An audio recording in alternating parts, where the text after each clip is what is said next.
What's up, you annoying NPC sidekick characters? Looking at you, Ashley Nice. from Resident Evil 4. Leon! Welcome back to the homie Squak. This is a special episode where me, Hannah, gets to, host. Gets to freeze. Yeah, gets 10-minute to, pause. relish in the moment where I get to host for the first time. So, whatever. I'm joined by the rest of the squawk here. Kyle, Gigi, and Trevor. I can't expect you Hi. to go. They don't deserve names. We're just NPCs. Yeah, Yeah, we're the annoying annoying. NPCs. Yeah. So, did y'all say hi? did. Ciao. Oh, I'm not used to this part. Hi. Hello, Greetings. this is Kyle. So, this week, instead of questions, we're doing something a little different. Wait, what? We have. I'm Yes! We've talked about this. It's been discussed in many meetings. So, with the Game Awards of 2020 coming up on December 10th, I thought it would be fun for us to do a top 5 games of 2020, where we just kind of go through our top 5, you a little knowledge about them, what we liked, what we didn't like, and yeah. So let's get right into that. Light spoiler warning, we'll put that in the intro as well. But any of these games that we talk about, they might have some spoilers, so watch out. Yeah. Let's start with Trevor. What was your number 5? Oh, and Okay. just a disclaimer. Yeah. It's not just like games from this year. It's just games in general that you've played Yeah. this Ah, year. yes. Games that we played this year. Yeah. Yes. Yeah. Yes. Okay, so my number 5 is Star Wars Jedi Fallen Order. Oh. And first, can we talk about the Star Wars Jedi titles and how they need to fucking shorten them? You don't like having long sentences? No, they have paragraphs for titles, and I don't know why. Anyway, Star Wars Jedi Fallen Order. You play as Cal Kestis. This is a third-person, I guess like a platformer Star Wars game hmm where you play as Cal Kestis, someone who cut himself off from the Force, but thanks to a work accident, you have to use the Force in order to keep on living, because, people don't like dying. No. It's usually What frowned can stop? upon. And the rest of the game is you pretty much trying to avoid these Grand Inquisitors who are, they're basically Sith, and you're being helped by, I forgot what race it is, but some weird green guy and a human. And you find out that the human is also a former Jedi. She's cut herself off from the Force, much like Cal Kestis did. And throughout the game, as Cal, you slowly remember your Force powers, so you get them back one by one. And there were some great Convenient. visuals. What? It's a convenient. Yeah. Because Yeah, plot. in fact, yeah, it's actually because plot and because convenience, you learn, like, let's say you're trapped in this spot, and the only way out is to wall jump. Like, you'll go through a flashback as like little youngling Cal Kestis, where your master is teaching you, hey, this is how you wall jump, and then like you do that, and then you'll find yourself on the other side, um, in the current time. But I think this did a great job at making you feel like not just a Jedi, but someone who is coming back to the Force. And um, visuals are great. The music is great. I think my only nitpicking was there are only like 5, maybe 6 planets that you go through, which they kind of introduced the Metroid thing where like you get a power up and hey, look at that. Now you can go back to this world that you were already at and you can explore even farther into it. So there's a lot of backtracking. Um, yeah, there's a lot of backtracking, but um, they do a good job. You can completely customize your lightsaber, not just the color, but like the sleeve of it, Oh, nice. like um, the metal it's made from. You can choose your emitter, your switch, and so on. You can also customize your little. I think his name was BD1, the little robot companion that's with you, Mm-hmm. and you can customize the Mantis, the flying ship that I should say it's Grizo's ship. So there's a lot of customization options in it, and I think my favorite moment was near the end. Like you have all your powers back, and um, you find Darth Vader, Oh. and this is Darth Vader, I believe, right after Return of the Jedi.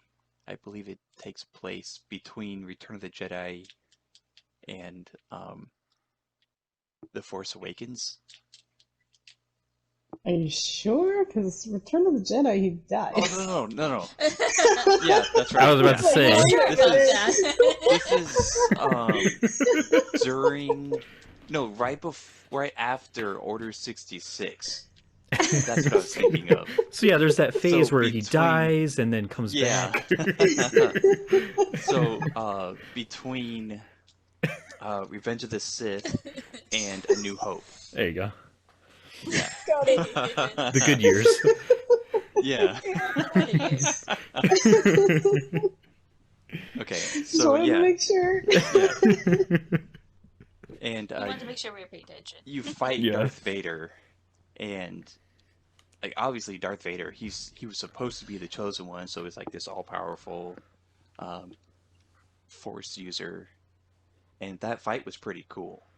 Hmm. Like you're pretty much like this nobody, and I'm not gonna say you really hold your own against Darth Vader, but it does a really good job of showing the difference in the strength.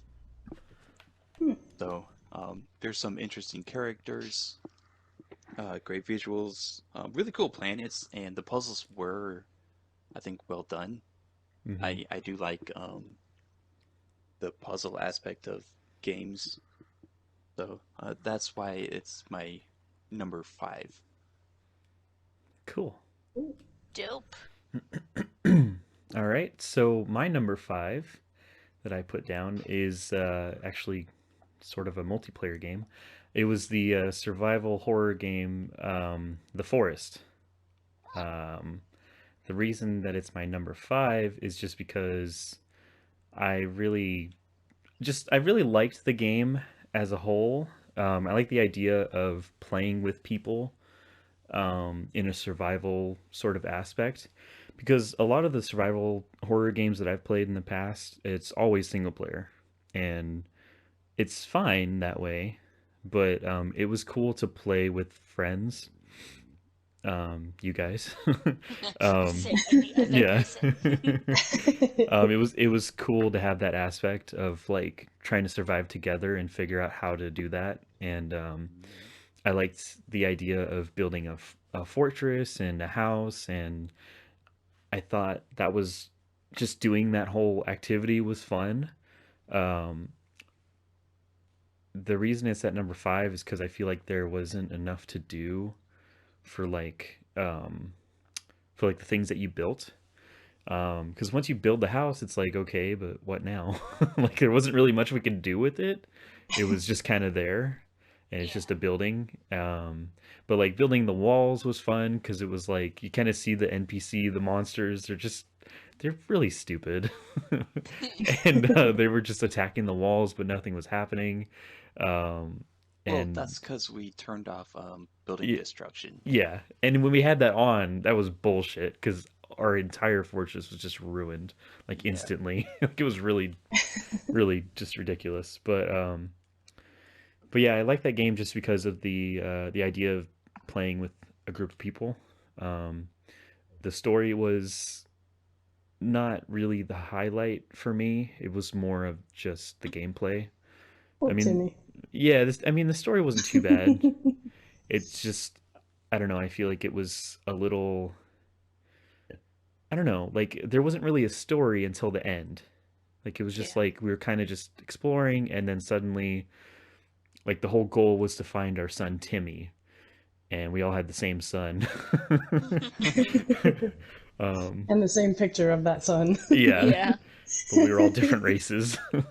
um, but I mean, like once you get that objective at the very beginning, it's like there's not really a lot of other main story objectives. Like as you explore, you get more things on your to-do list. And that was cool to kind of explore and find things. It's like, oh shit, I didn't know that was here. I didn't know you could do that. Like finding the chainsaw was really cool because it was so much easier to build things after we got that because we just cut down trees. And finding like the climbing axe and all sorts of other stuff. But yeah, I think the highlight was definitely the gameplay and playing with a group of people, and then the caves because I feel like there was always something different in every cave, and I liked that idea of like you didn't really know what to expect when you go in there. Um, but yeah, I thought it was a pretty reasonable map too. Like it was pretty big, and there was a lot of different things to do and a lot of different ways to die. So, You're really creative for that. and then I heard about it. Oh, I didn't really hear about it. It's kind of an older game. I think it was like 2016 maybe when it came out. Um, but I think it was like in May or June when I saw it on the PlayStation Store, and I was just gonna get it and play it by myself. But then I noticed that it said multiplayer, and I was like, huh, I wonder if the rest of the group will be into this. So I I have just friends. I just showed it. There's no harm in showing things to people, so I showed it. Well, unless it's your wiener. Yeah. Well, Yeah. yeah, but let's not go there. Well, that's what they say. Oh my god. So yeah, I showed it. I think I just showed it to Trevor first, but I don't really I think remember. so, yeah. Because I was just asking you, like, hey, would you be interested in playing this? And then you said yes, and then I think you and I just played it, and then eventually Gigi and Hannah joined, something Yeah. like Sounds so sad about. that. What? They had to join. I only They just had joined. to join. I only joined at the end when there was story. She joined at the important parts. But it's one of those games I still feel like we're gonna go back to it one day and keep playing it. Yeah. We don't know when. But I'd like to go back and play it again. But I would too. I want to make a car. I think A it had car? yeah, it had the option to make a car. I want to see like if it oh would yeah, actually it work. did. Yeah, I want to go back and like make everything we can possibly make. Yeah, that would be pretty cool. Yeah. Sounds like y'all need some Minecraft in your life. I don't like Just Minecraft. like building stuff. Nah, shit's for noobs. Yeah. That's actually my number one, Hannah, but we'll get to that. Okay. So yeah, that's my five. My number five. All right. My number 5 is a game called Journey. Um, so I had heard of this game before. It's a little bit older, just kind of through some video game news sources and stuff. I'd always heard that it was like very praised for its style and the experience that it potentially gives you. But I had never really given it like a second thought. Um, I was just kind of like, okay, you know, Journey, sure. But then when PlayStation, back in, I think, March, gave this like stay and play at home initiative ago, which was like, hey, we're going to give you a couple games. Please stay at home. There's COVID going on. So there was Uncharted 4, I believe. It was one of the Uncharted games, and then Journey. So I was like, we're in a chaotic time right now. Might as well figure this one out. So I put it in, and right off the bat, my first thoughts about it were that it was really interesting because the style is really simplistic. And the music that, sort of accompanies you at the very beginning is very zen and very calm. And it was really interesting. The first thing it has you do is move the camera. But instead of using one of the sticks to move the camera, you use the entire controller. Oh, And shit. so I was like, this is really interesting. Hmm. Like, I've never had a game where, using the entire controller was going to move the camera before. But then I started walking around as this little character, and, it was this very simple little character. Almost looks like if, like, Finn the human from Adventure Time, like, was dressed in red. That's basically that character. So I wasn't sure what I was doing, but I was in this big old desert, and there was all the sand around me, and the sand moved really cool, like it moved very naturally. So I noticed that right off the bat. But I also noticed that as I started walking up one of the dunes, there's this giant mountain in the background, and then from that, the title Journey went up like right above the mountain, and I was like, okay, this is gonna be cool. It's definitely like one of the coolest video game intros I've ever seen. Um, so yeah, I had a really fun time playing this. I have to give huge props to Austin Wintry, who did the score, because the score is like a perfect blend of epic and zen, which is like it's kind of hard to balance those two out, but he did it perfectly to where there's there's moments of calm in the game, and there's moments of like epic running through of this game, and I really felt it because of the music presence. So I really love the music.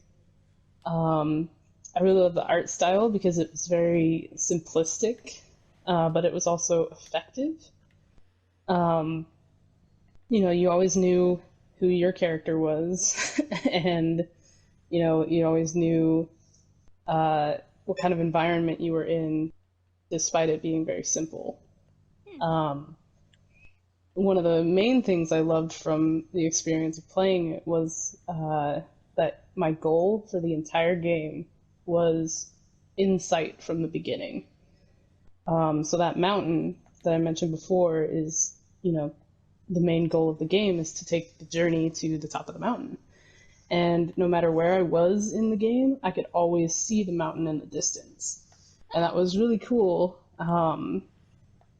because it like kept you motivated. It was an open world game to where you could explore just about anywhere, but always within your eyesight is, here's your main objective. You're going to the top of the mountain.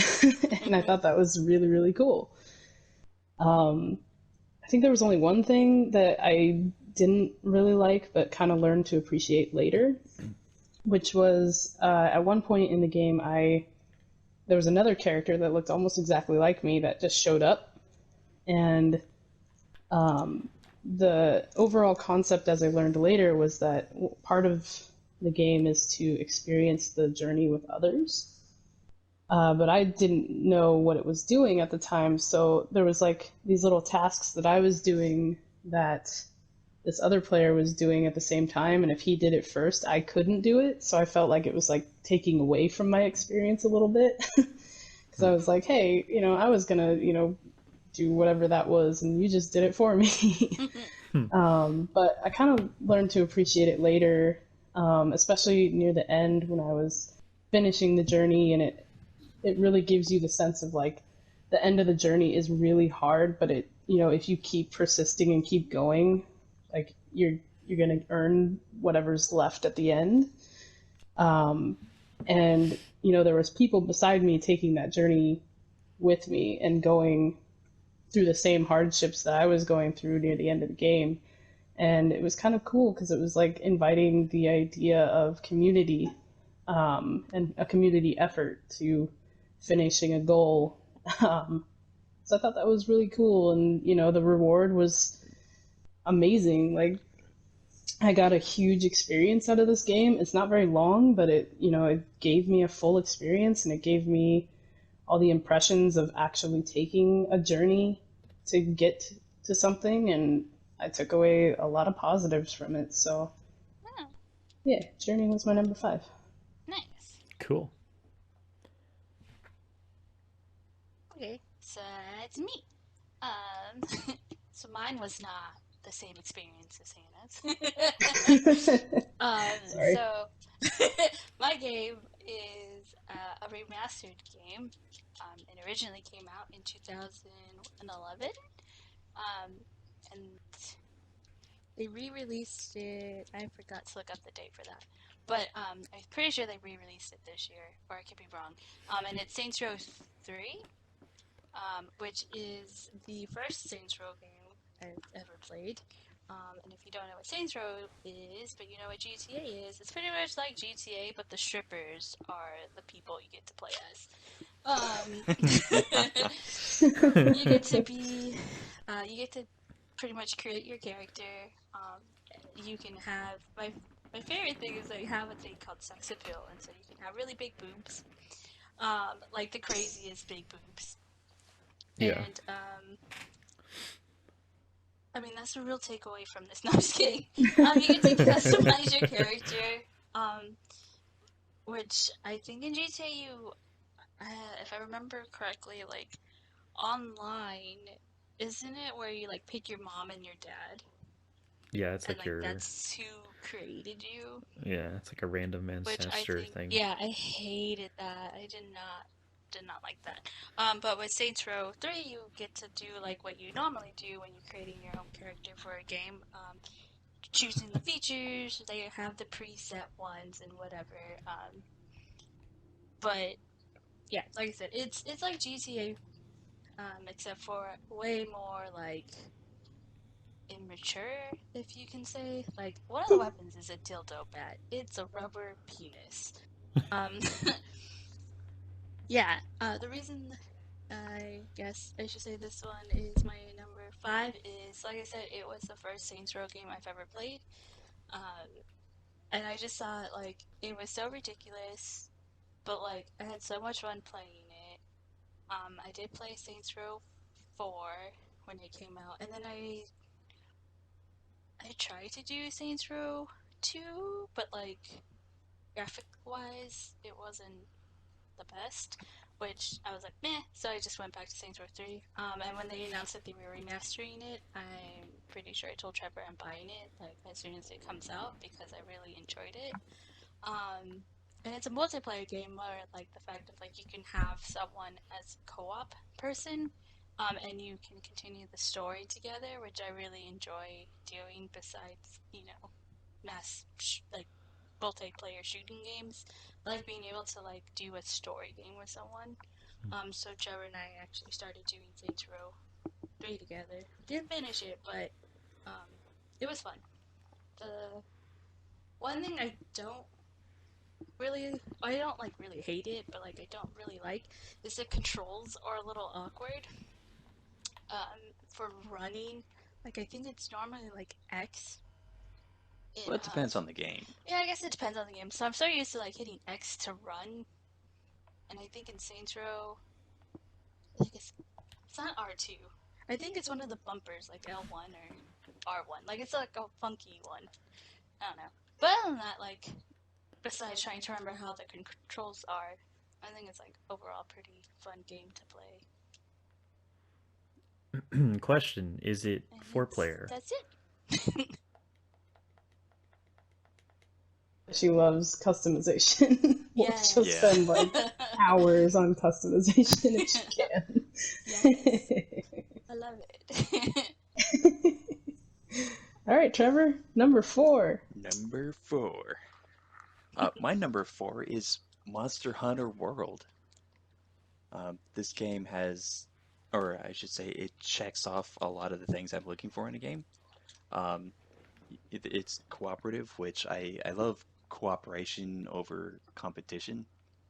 Just, I don't know. I think competition kind of leaves a bad taste in my mouth, whereas cooperation, like you're working with people towards a common goal, and I always thought that should be praised. But High praise.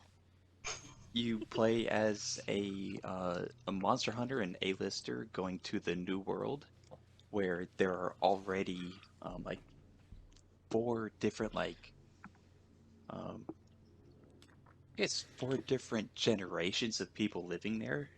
Like this is an already established base, and an elder dragon kind of interrupts your trip over there. What an asshole, right? Yeah, rude.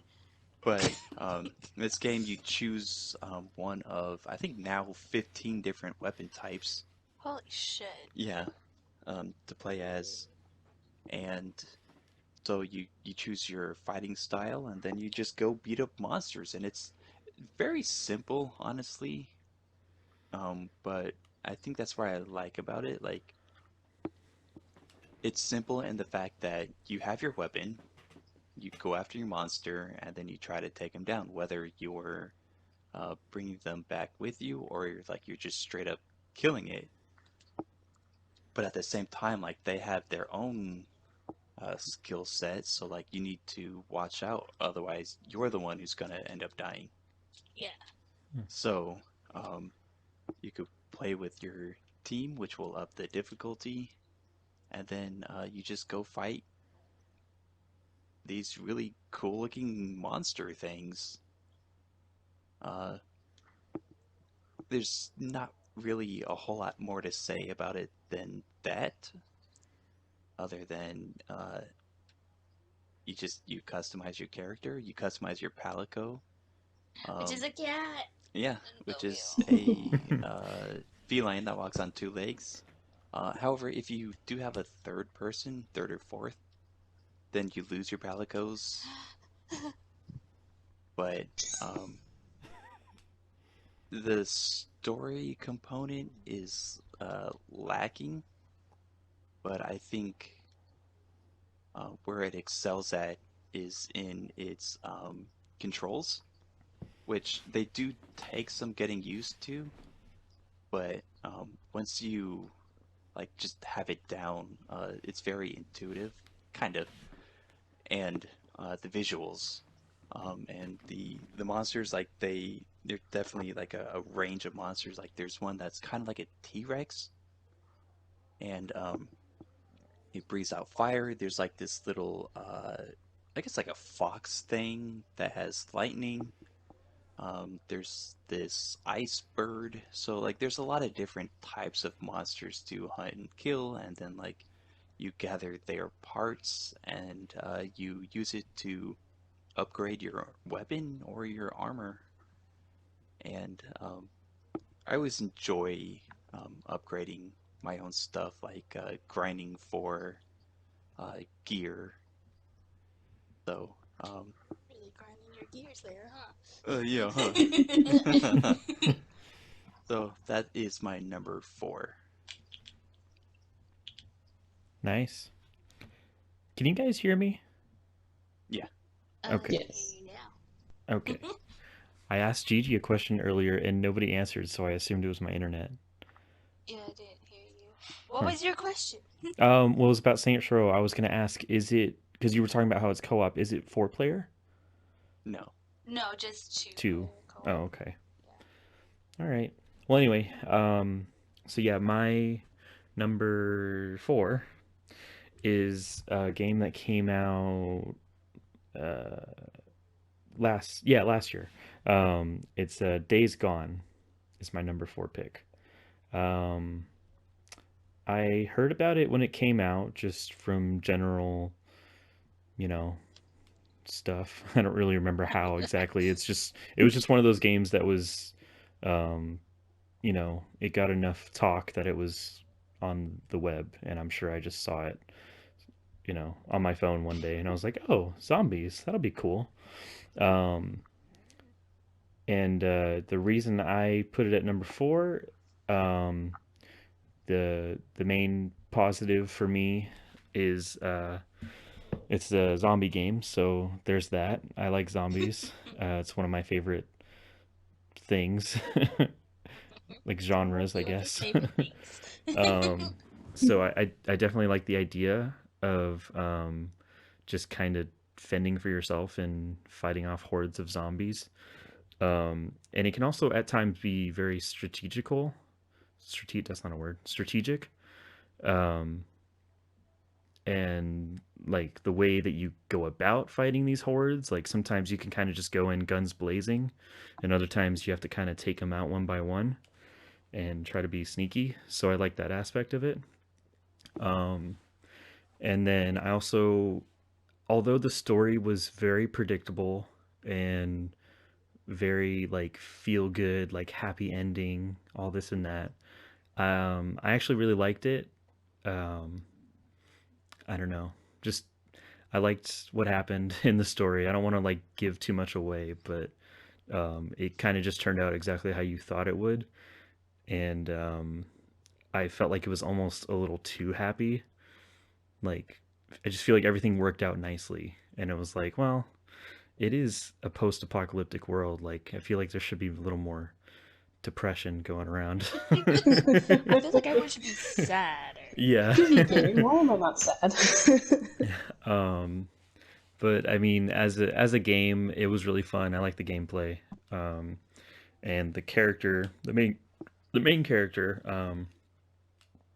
Deacon St. John. It's an interesting name, Yeah. St. John's his last name? Yeah. I guess. What? Um Did he give it to himself? Or it's like, What? it's his club rank. Names, Yeah. unless you're like changing your name. well, I was Yeah, just saying people change their names. they And do. like, it could have been like afterwards he didn't want people to know he was like Deacon Smith They or don't. something. They don't go Smith. into that. We need Yeah. to see Yeah, your they driver's don't. license.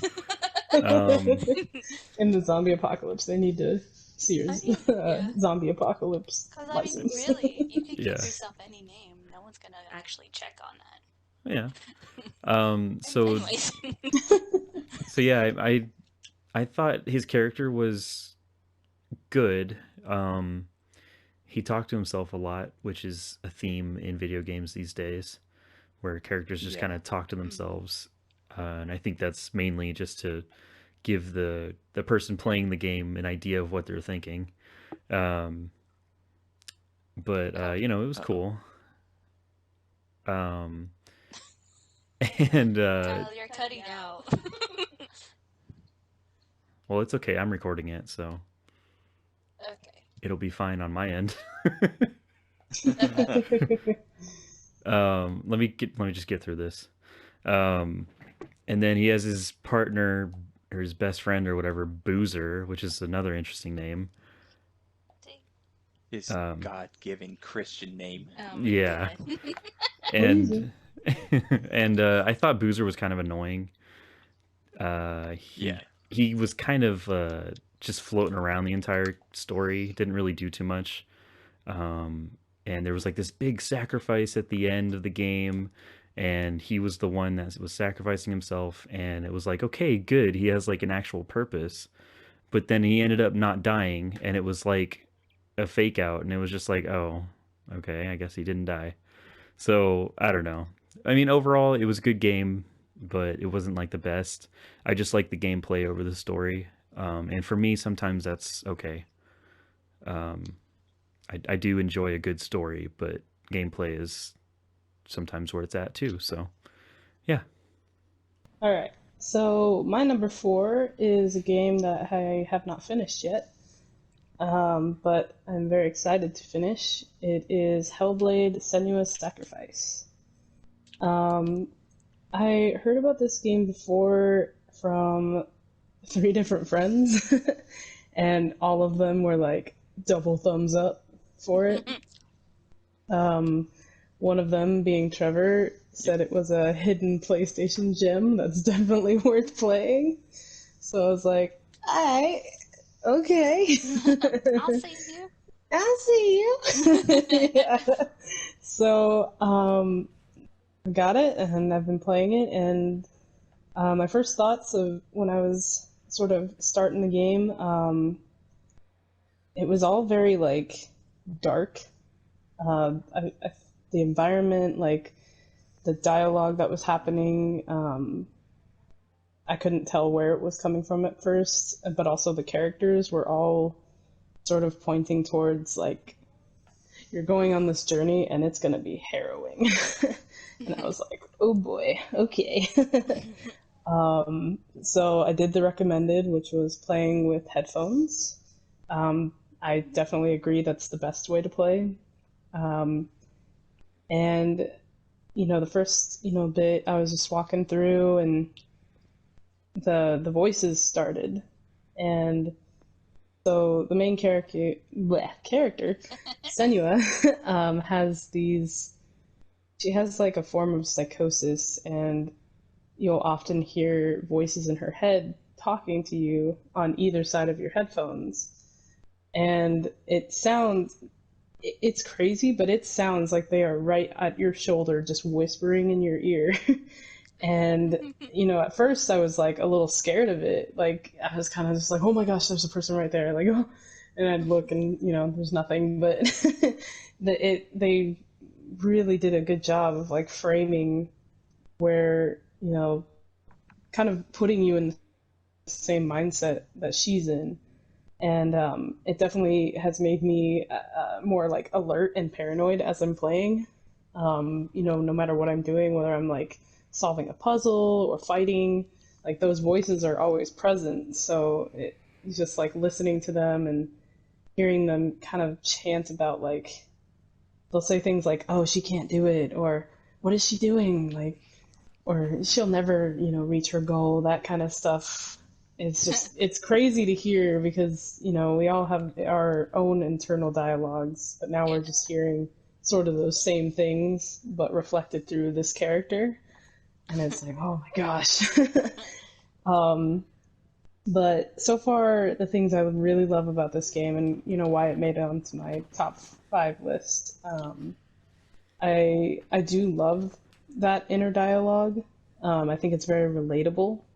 So it's interesting, like I said, to hear your own internal dialogue, but also reflected because I've had all of those thoughts going into situations, and Mm. it's kind of a weird juxtaposition of hearing it, but it's also very relatable because you've already heard it. um, I really love the combat as well, because there's this really cool element to it where, you know, I kind of had to figure out how to fight. They don't really give you anything when you first go into your first fight. You hear the voices like telling you to dodge and stuff, but you're like, oh shoot, how do I dodge? Yeah. And there's this weird element of like patience that you have to have, even though the voices are telling you things in your ears, and you're more alert and more paranoid about winning the fight. It requires a patience that I haven't really experienced that patience in a game before, where I've had to like really think about the strategies. I've had games where I've had to make strategies for myself and adjust my play style, but this was interesting because it didn't like tell me it in a tutorial or anything. It didn't have that little pop-up box that was like, hey, here's how to parry, like here's how to do this, like do this against this, trial dummy. This was like real from the start. So it was interesting, and I think it's really cool because it makes each defeat that you have against, an enemy feel very earned because you figured out how to beat them through like trial and error, which is very cool and very realistic.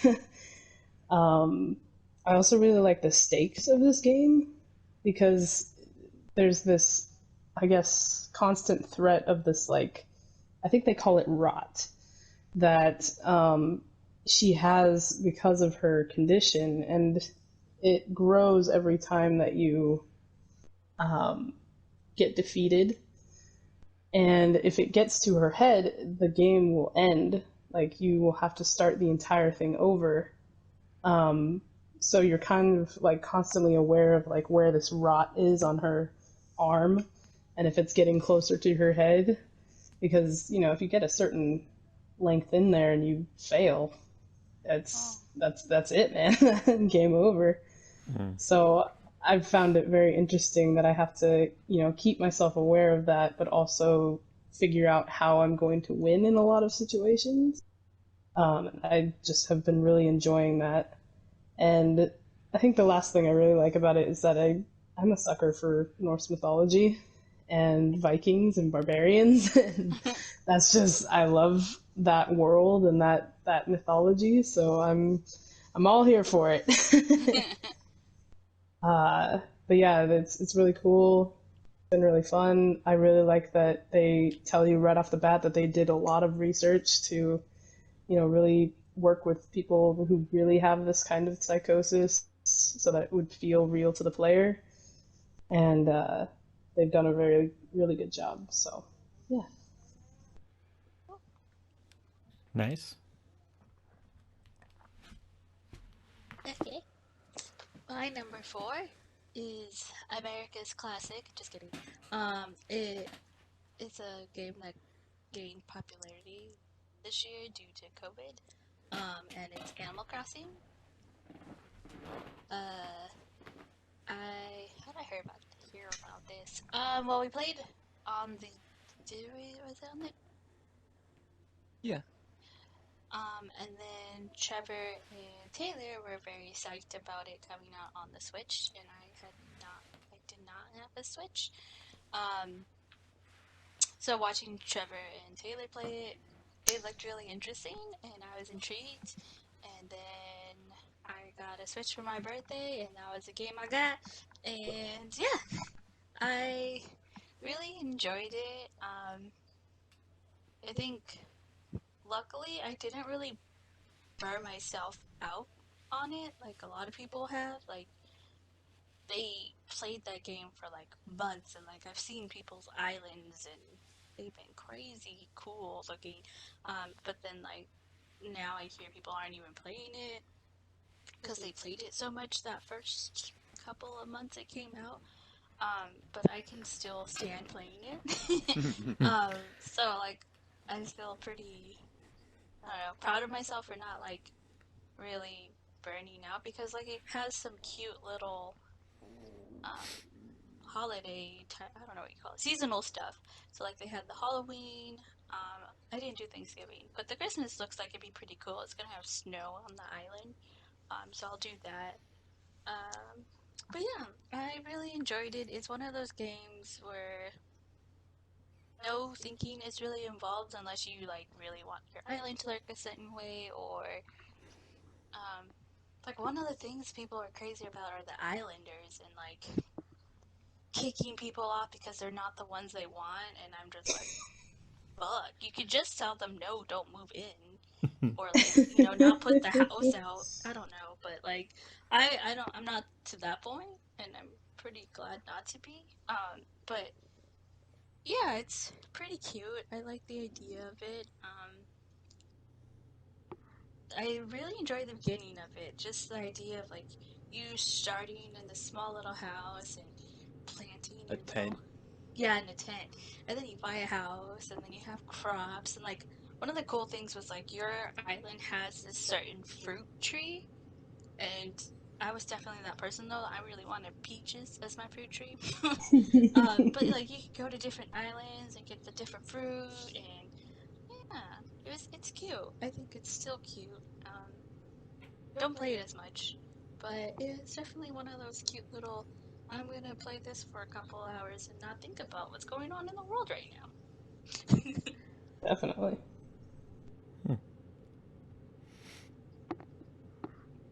All right. That's Cool. Number Trevor, number three's 3. it.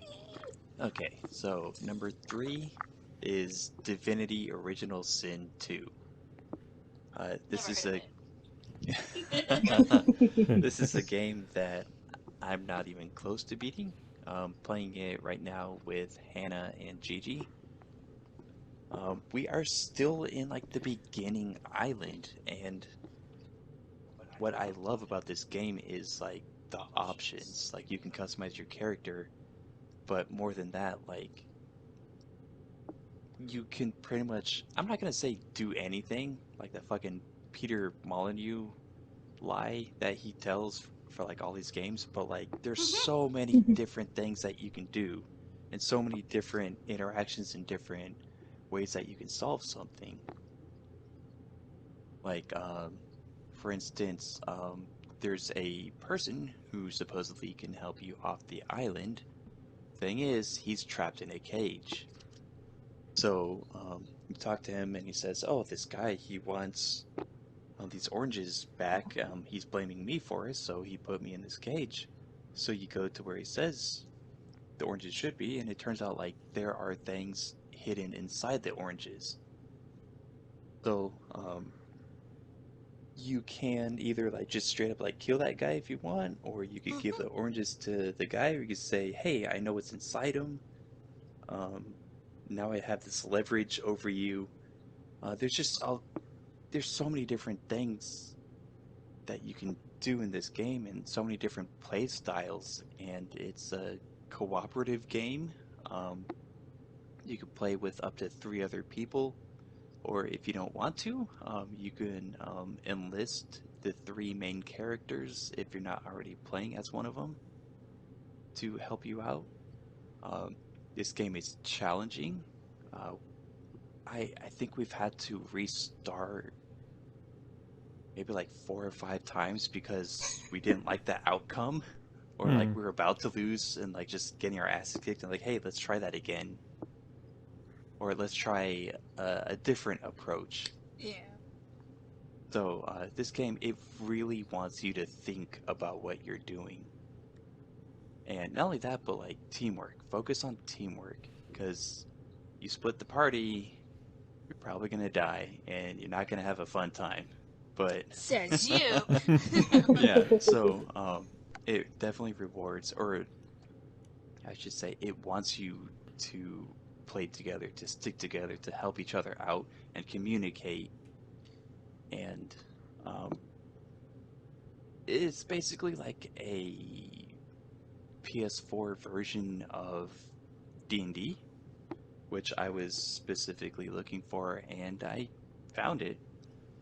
Um, really enjoying this game, and I can't wait to see what comes next.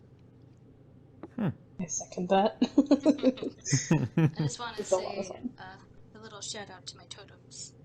Oh They're Yeah. yeah, real. They're real VIP. yeah, VIP. My God. MVP. MVP. Yeah, God damn it. Gigi's playing as a Something, please. summoner, and she's able to summon totems, which will actually change depending on where she's summoning it. Like if she summons it in like the ocean or in a pool of water or something, it's a water totem. If you summon it in blood, it's a blood totem.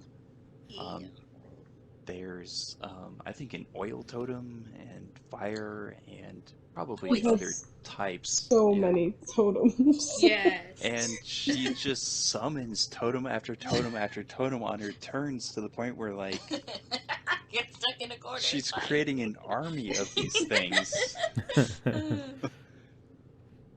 So yeah, Totems. totems. This should be called, Totems. yeah, Totem Original Sin too. Yeah. The original totem. Yeah. OG. All right, Kyle, you're up. All right. Yeah, I got to play that game too with you guys. Yeah. Anyway, my number 3 is a game, pretty old game, but it's my first time playing it. It was actually the first game that well, not the first, but the first game this year that I started playing, thanks to COVID mostly, for my YouTube channel. Is Resident Evil 4. Came out in 2005, I think, originally. I think, I don't know. I was hoping someone would say yes or no, but Oh, I don't know. but yeah, I actually really enjoyed this game. It was kind of just a random game. I got it like a few years ago on the PS4, the remastered version. Or I don't really know if it's remastered, re-released. I don't know. But it's like a physical copy that I have, and I got it a few years ago. And I never really played it. I played it a little bit, but um, the controls were kind of weird for me at the time, so I just didn't play it. Um, and then in I think it was April, I decided that I was gonna start posting more videos on my channel again, and I started with this playthrough of Resident Evil 4, and I really enjoyed it. It really kind of jump started my channel, because I had posted before, but it wasn't like very consistent. It was just like stuff that I was doing, and there wasn't like a format. But this one kind of, this game, like I played it in a month. I uploaded it all in a month, and it was just like, it was a lot of fun. It was one of those games that was like, it's outdated, but it's also like, you can tell it's just a really classic game, and I can totally see why people back in the day Yeah. thought this game was just so awesome. And it really is. There's some really good sequences of both like horror and action, and it's kind of laughable at times just because of the over the top action and some of the acting is just like, okay. But yeah, The dialogue freaking sometimes. yeah, the dialogue exactly. But overall, I just thought it was a cool story. It was very Resident Evil esque. Like it was just a classic Resident Evil game. I really liked. I got used to the gameplay, and then I remember going back to it and trying it again a few months later, and I was like, "Oh man, how did I get used to this game? It's so weird." Because I'm used to Why like, did I say I'm okay? yeah, I'm used to games just like the controls being easy. um, Yeah. but yeah, I just overall just enjoyed the game, and it's one of those games that has somewhat of a sentimental value to me, because it is always going to be that game that sort of jump started me doing all these gameplay, what do you call it, Let's plays. yeah, let's plays YouTube videos? on my YouTube channel. So so yeah, it'll always have that in, like, every time I think of it, it's like, oh yeah, this is the game that I started my channel with, really. um so yeah, there's not really a lot of bad things about it. I don't think so. I thought it was a good game overall. So you're really picking number 4 over number 5? Damn you. Yeah. Yeah. All right, that's Okay. my third one. Cool. The wind must be howling because my number 3 is The Witcher 3, Wild God. Hunt. Wind must be Uh, howling.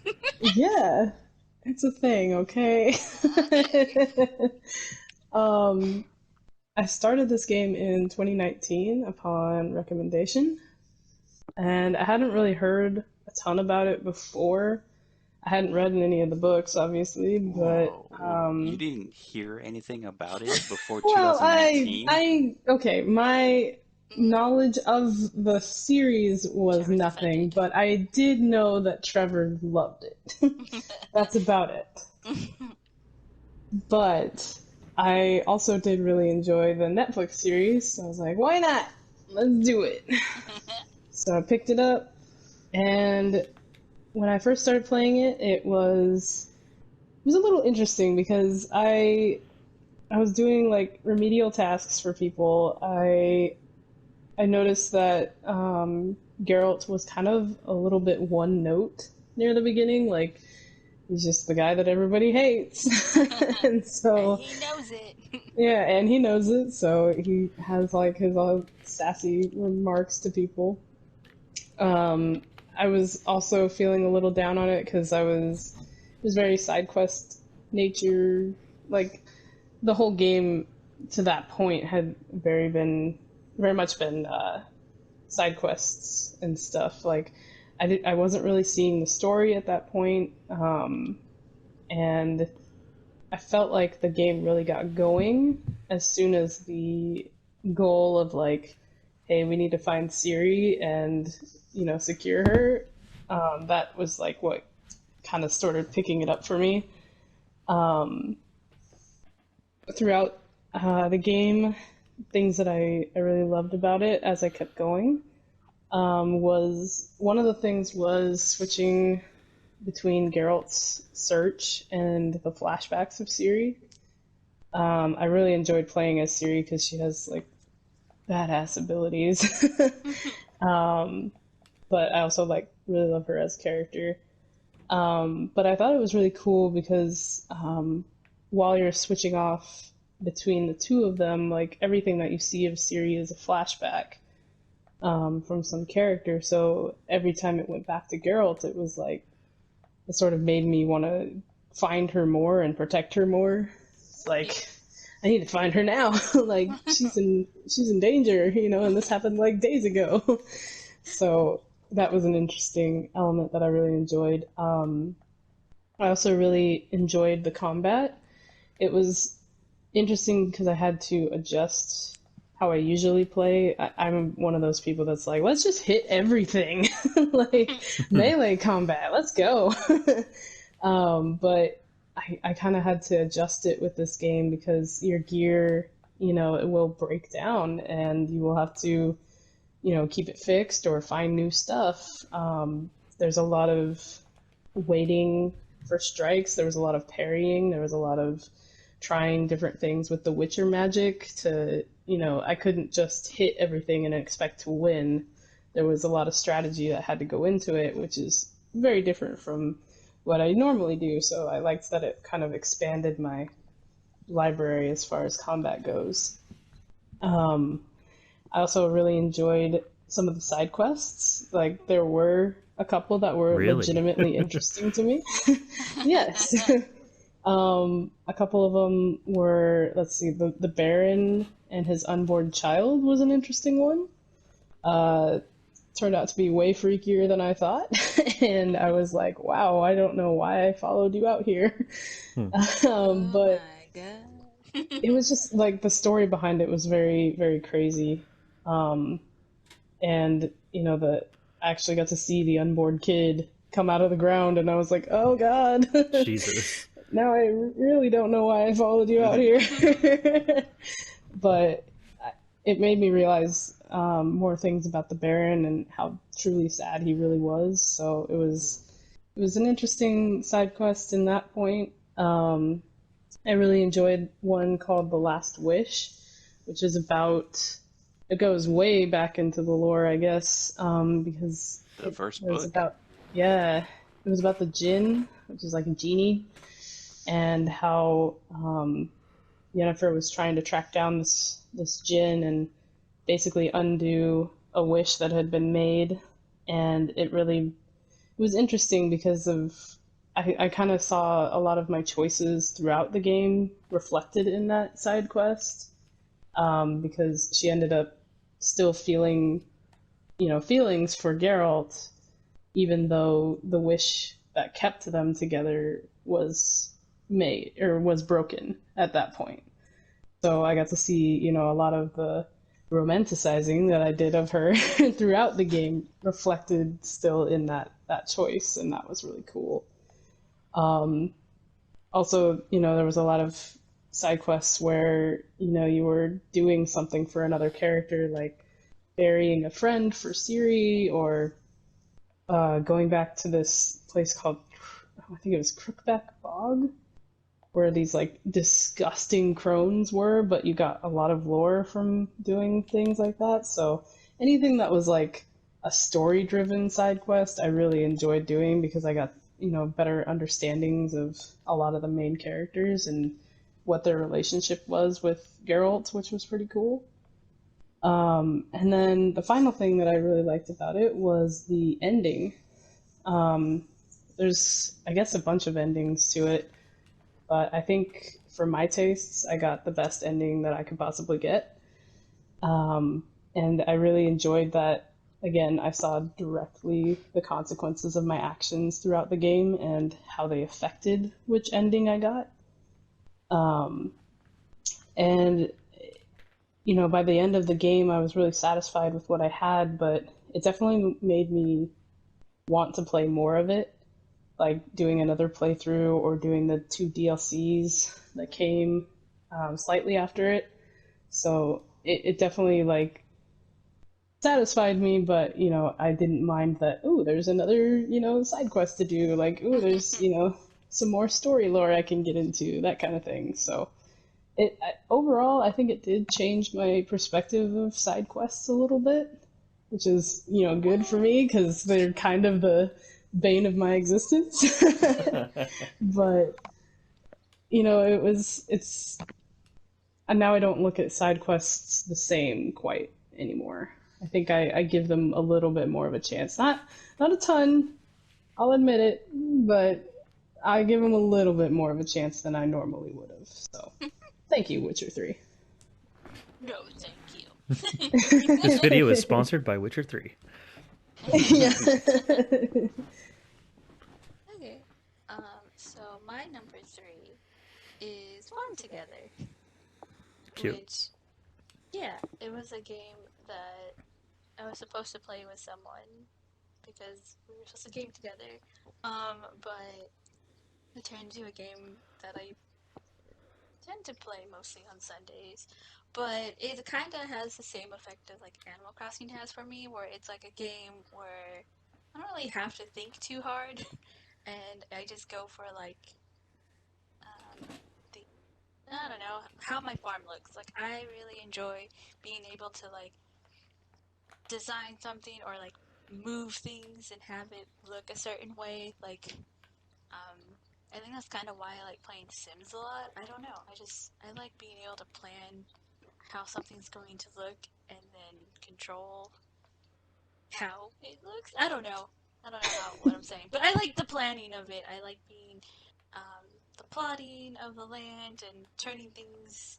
Like I have a maze on my farm now, and all my animals are in a certain area. I don't know. I just like making things look pretty. That's all I have to say. I mean, that sums it up. I mean, there's not much to say about it, but like, I really enjoy it. It's one of my things I look forward to on Sundays. Very cool. Hey, if you like it, then that's all that matters. Yeah. Trevor, Glad I didn't ask your opinions. Okay. Jeez. number 2. I'm kidding. My number 2 is The Witcher 3. Oh, Yeah. shit. Number 2, Are you damn. surprised? Yeah, apparently you enjoyed it more than Hannah did.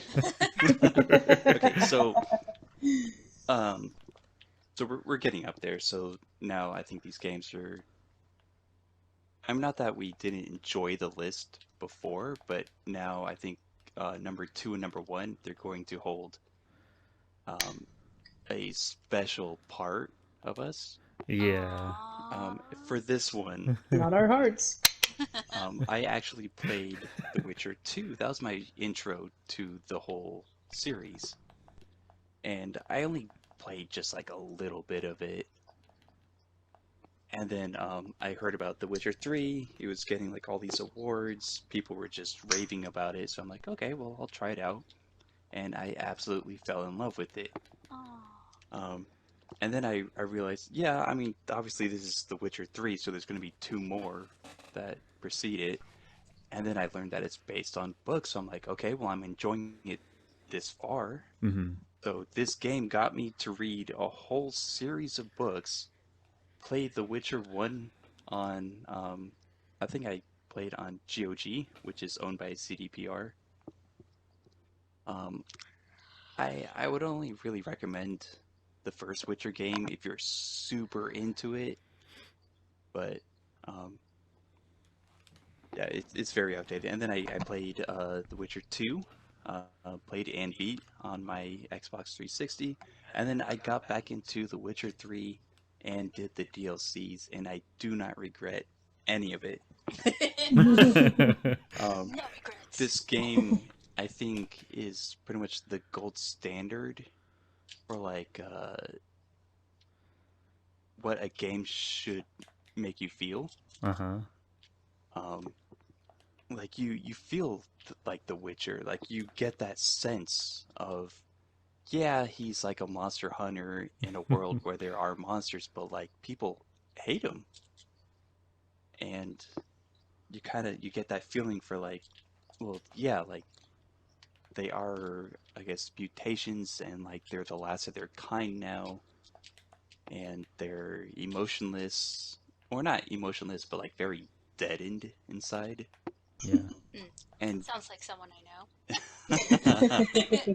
Yeah, like Kyle. depending on how What? you create your Geralt, like you could become super overpowered, which um, Witchers pretty much are from the beginning. Like they're super powered humans, and I think this story of just this guy trying to find his daughter, um, with some help from friends, some help from his quote unquote baby mama.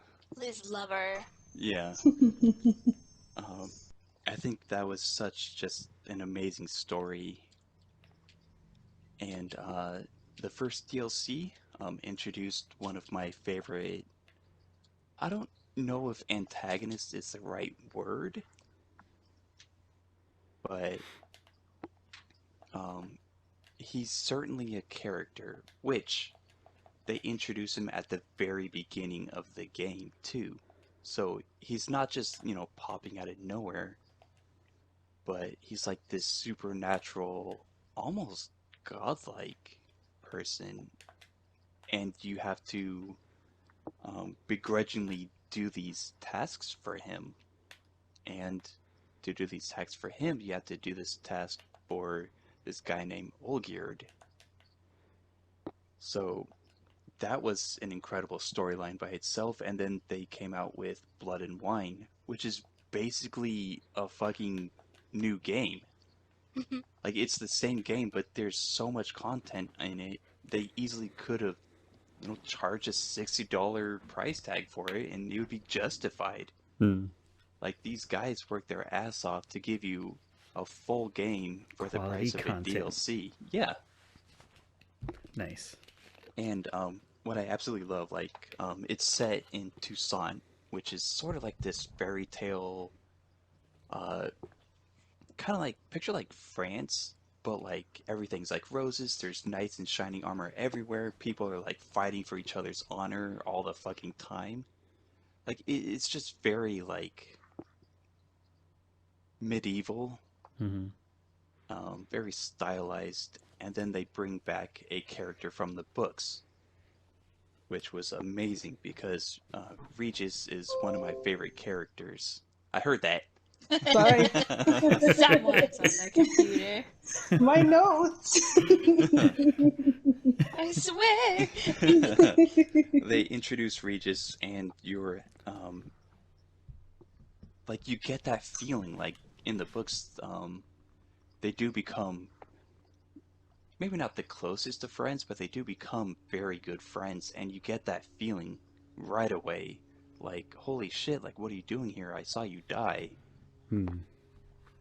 And um, then it becomes like this struggle of dealing with vampires, which anyone who knows Witcher lore, there are a couple different types of vampires. When you're dealing with the higher vampire, Witchers rarely ever take those contracts because, like, higher vampires are super intelligent, probably the most intelligent species ever. Super strong, probably the most, well, maybe not the strongest species ever, but incredibly strong. So, like, they're not monsters. Like, I think that's what the whole series is trying to portray to you. Like, just because you don't like them doesn't make them a monster. And, like, there are different degrees of monsters, including humans. Yeah.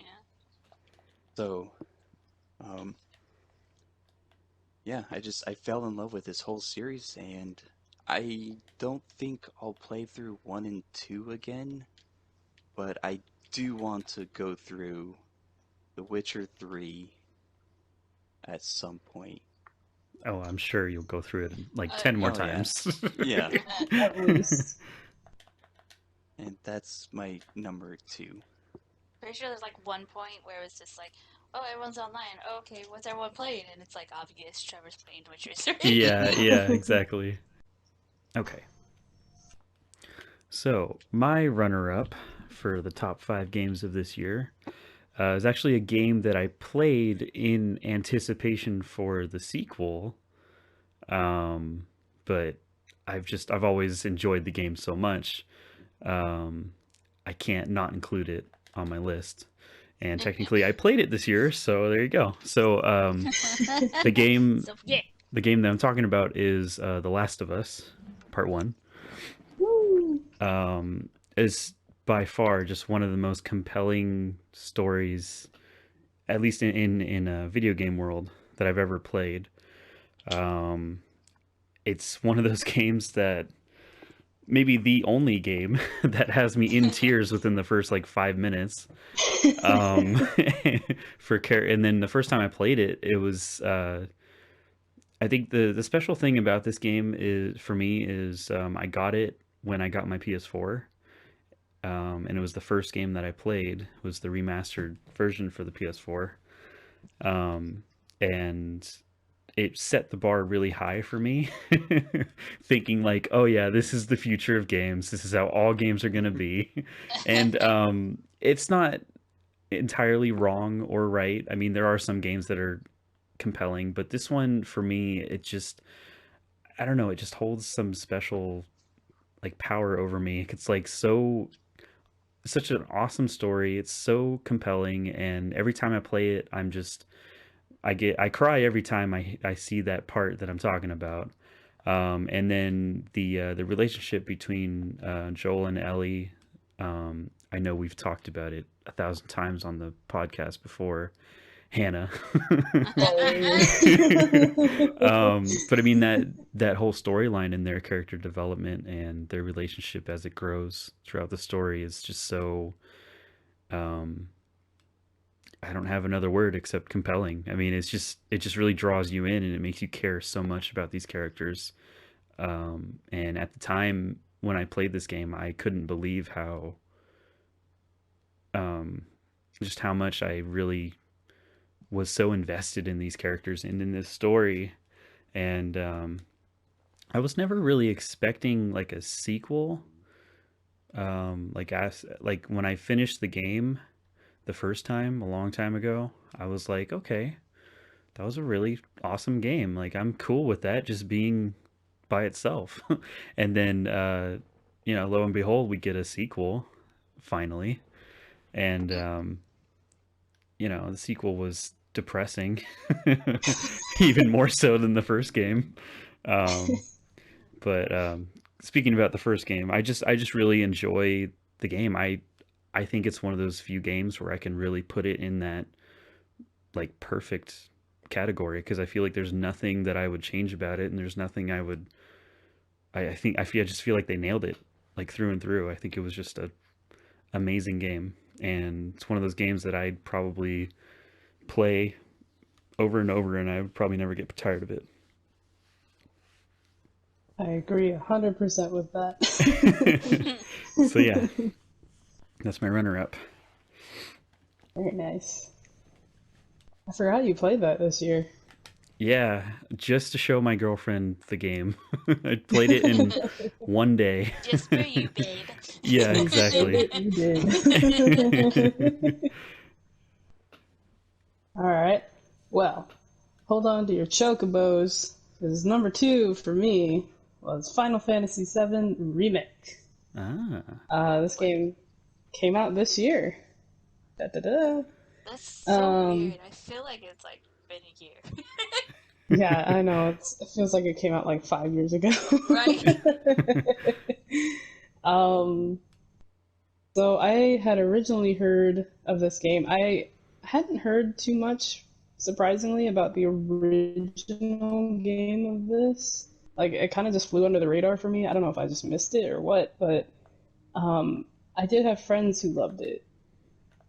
And the reason I heard about this one was because I had a couple friends who went to E3 on the year that this was like kind of their biggest advertising year for this game. And they had this giant like set piece where it was basically one of the Mako reactors, and you walked Mako. around it. Mako. Oh boy. Marco. For that joke, I go know, to Trevor's YouTube channel. Yeah. But they had one of those built, and they had like these playable stations where you could play the demo. And so my friends were describing it to me, and they said they played the demo there, and they were like, there was nothing but high praise for that game. They were super excited. They would, yeah, they would not stop talking about it for weeks. And so finally the demo got released for PlayStation 4, and I was like, I'll give it a try. Why not? And when I played the demo, I was 100% convinced to buy the game right after that. I was like, yep, I'm gonna do it. So when I first was starting to play, there was a couple things. I loved the graphics. The graphics were very impressive, and it was easily like what I expected to see on next gen. Like, it was just that good. And I was really impressed by the combat system. I guess in the original it was very like RPG combat. You take turns, you do certain things, but in this one it was a combination of RPG and real-time combat. So, you were fighting in real time like you would any game, but you could also sort of RPG it, and it would pause. You'd pick an ability, and that would be the next ability you would do, even though you were real-time hitting this guy in the face. And so I was really impressed that they were able to blend that combat system together so successfully. Because honestly, just when you think about it, it doesn't seem like it should work or could work. But it does very beautifully in this game, and I was really impressed with it. Nice. I also really hated Cloud at first when I started playing this game.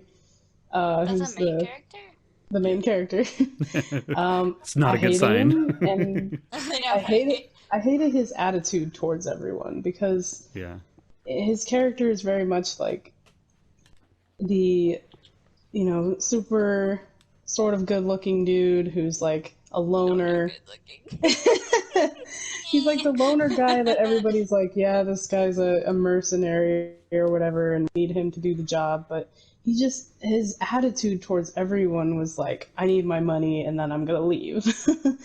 And I hated the way he treated people. Like, even somebody who had been his friend for a long time before that treated her the same way as he would like a stranger on the street. And it was just like really annoying to me for the first bit of the game. I'll get back into that, but I did learn to appreciate him later. Well, I guess that was my next thing was for things I love about this game. I did love that my appreciation for Cloud as a character grew over the span of the game. I think the plot did a really good job of giving me an understanding as to why he was acting the way he was acting at the start of the game. And it also like paved the way for him to grow as a person till the end of this game, which is, I guess, the first part of this entire game is just this remake. And so we have a lot more to go, but I did feel like from the beginning of the game where he started and where he ended the game was, definitely a great lesson in character development. And I grew to appreciate him, which is, I can't say that, judging someone upon your first interaction with them is a great thing, but was interesting that I was able to kind of grow with him as the game went on and respect him more and, kind of turned a character I hated into a character I loved, which was cool. Yeah. I also really love that the supporting cast, I guess in the original game they weren't as fleshed out, but in this game I had a ton of reasons to care about these characters, which I felt was really, I didn't miss it obviously from the first game. I wasn't like somebody who had missed it before, but because that that fleshing out was present in this game, I appreciated it because half the characters, there is a lot of characters to keep track of in that game, and they really fleshed out the ones that you're meant to really care about, and so it didn't feel unwarranted that I was caring about some of these characters, and that especially reflected when there was times of loss. Like I really felt that loss, and I was like, "Dang, man, I didn't want to care about you, but now I do." I also thought that there was a lot of cool character-driven side quests. I didn't do all the side quests, obviously, like not a side quest person, but the ones that were more character driven and actually did lead to, more understandings of the characters I was with was really cool. And it definitely made the world very immersive, which was pretty cool too, because I was not expecting this game to be as open as it was, but it was very open world, which was really cool. Another thing I really liked was the graphics. Like I mentioned earlier, it's exactly what I'd expect from something next gen. I thought it was the characters and the world had both a combo of like the anime-esque influence that the original game had, but also like a good blend of realism in there. So it didn't feel like super uncanny, I guess. Everything felt like it was realistic enough that you could immerse yourself in this world and not be like, well, I'm just playing an anime character. One specific example that really blew my mind was there's a section where the three main characters are in this like VR chamber in the heart of the sector. What was it? Sector 1, I guess it was? Anyways, it was the main offices of the bad guys. And there's this VR section where they kind of have this presentation going of like, here's our goals, and this is what we're going to do, and this is how magic interplays with all of this. And, it's your typical, like, fall asleep at the screenplay show or whatever. But instead, it was in all VR. And so everything that was happening in the presentation that was being given was all immersive and all around the characters. It was like they were part of the presentation, and it was just the graphics during that part were stunning. I was literally like sitting here in front of my TV with my jaw like on the ground, like, whoa, everything looks so real. It looks so cool. Yeah. So yeah, it was really pretty, and I'd say the last thing that I really loved about it was that I just had a lot of fun with it overall. I go into a lot of the games that I play not expecting to have a lot of fun. And, I'm very critical of the games that I buy, and I go in expecting like some hardcore story elements and everything. And, that's on me for expecting that, but this one I just had a lot of fun. I put a lot of hours into this game that I normally wouldn't. I felt like the story it was long, but it wasn't bloated, really. Like, I could choose to do the side quests if I wanted to, but it still gave me enough story that they didn't have, like, an imbalance there, which was really good. All of the things in the world and the characters really kept me engaged. And it really, where they leave off, I do want to see more. I do want to see like what the next part of this will be, and I am super stoked that it's going to end up being on next gen consoles because if it looked this good at the end of the PS4 era, I can't imagine how good it's going to look on PS5. So I am Yeah. excited. Or the PS6. Or the PS6 because they might take 20 years to make it. But yeah, Final Fantasy VII Remake was my number two. Nice. Cool. Okay, so for me, my number 2 is Little Nightmares, which was a game Trevor suggested that we play together, and we did a playthrough for his channel on it, and I just wanted to watch him play it. I didn't really care to play it. I just wanted to see what it looked like. Um, but it was actually really fun because I don't mind doing puzzles, and I enjoy trying to um, figuring out puzzles. I don't know. But it was just a lot of fun to do and play with Trevor. And if you haven't seen it, probably a good reason because I get scared. But yeah, it was a lot of fun. Let's see, the game was released in 2017, and according to this, it says it's now set to pick up a sequel in 2020. But haven't heard anything about a sequel. Oh, So It maybe got pretty 2021. thanks, COVID. I know, right? So yeah, it was definitely fun to play. Definitely terrifying to me at some points. But overall, I think being able to play, having a game to play with Trevor, was probably the highlight of it for me. Cute.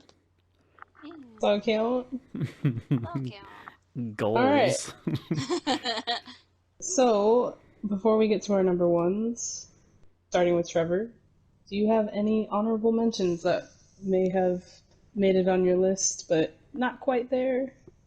Not enough. I would say Last of Us 2. I played that this year.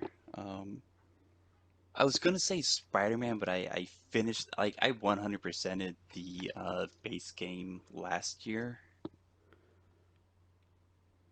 Dragon Quest 11, that was absolutely fun. Um, Hellblade: Senua's Sacrifice, and I'm gonna throw in Resident Evil 5 just for the fact that Kyle and I had a lot of fun playing that game Oh yeah. And we 100%ed it. and 100%ed it. I get Nice. it. He likes to play games with Kyle more than me. Well, you also have the game that you were supposed to play with Hannah, and look at how that turned out. What? Sick I was burn. talking about Little Nightmares. Oh, that was fun too. I thought you were talking about Resident Evil 5. I was just saying games we played together. Like, oh, Kyle and I play Resident Evil. Well, you kind of decline playing it a lot. You're like, no, keep going, even though we were supposed to trade off. Yeah, because I was scared.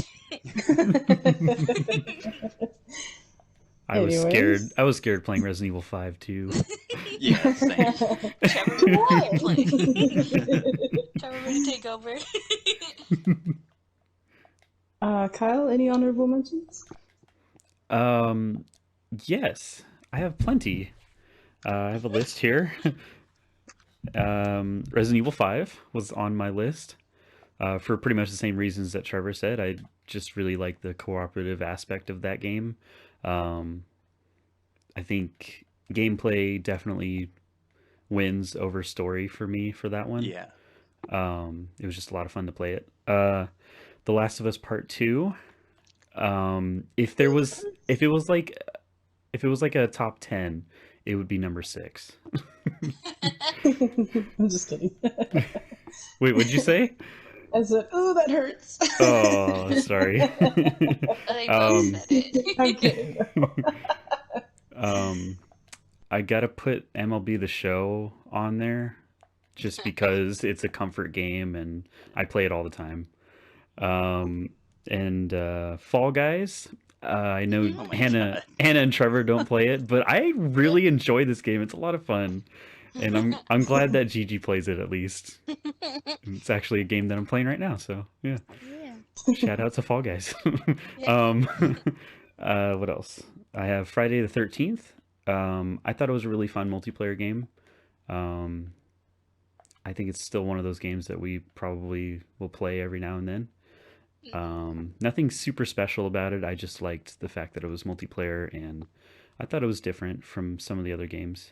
Um, Dead Rising. It's one of those classic games for me. I just really enjoy this game, and I'll play it. I played it on the PS4, which was new. I didn't know there was a remastered version, but I'm happy there was, and I got it and played it and enjoyed it just as much as I usually do.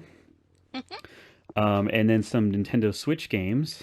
Um, there's a game called Clubhouse Games, and it's an assortment of like board games and various like sports games and table tennis, and there's like darts and pool and all those games, and it's just a variety of games, and I really enjoy it. Um, Mario Party, just because it's Mario Party, and I've always liked Mario Party. No, you And enjoy kicking our asses. Yeah. what was it, like 14-2? Yeah. Yeah. We should play teams, guys. It's really fun. um, Dominated us. Showed you who's daddy. Oh my god. And then the last one I have on here is Overcooked 2. It That was one's very, so much fun. yeah, it was a very stressful game, but I enjoyed it. I liked working together. And it was when we were when we were doing really good, we were doing really good. Like it We're was, doing the best. yeah, like we were the best cooks in town. It was good. But yeah, it was very stressful at times. I need audience! Give me audience! Exactly. They're They're here! So yeah, those are my honorable mentions. Nice. Nice. My honorable mentions for this year, I put Life is Strange 2. It was overly political to be, but also I enjoyed the story a lot, so yeah, honorable mention. Marvel's Spider-Man, because I platinumed it this year, and Nice. Woo! yeah, that was fun. I put Among Us on there because that one I underestimated how fun that game would be when I first played it, and it is just, I can see why so many people are playing it now, because it is a lot of fun. And I have yet to play it with you guys, but we need to do it. I already downloaded it, so.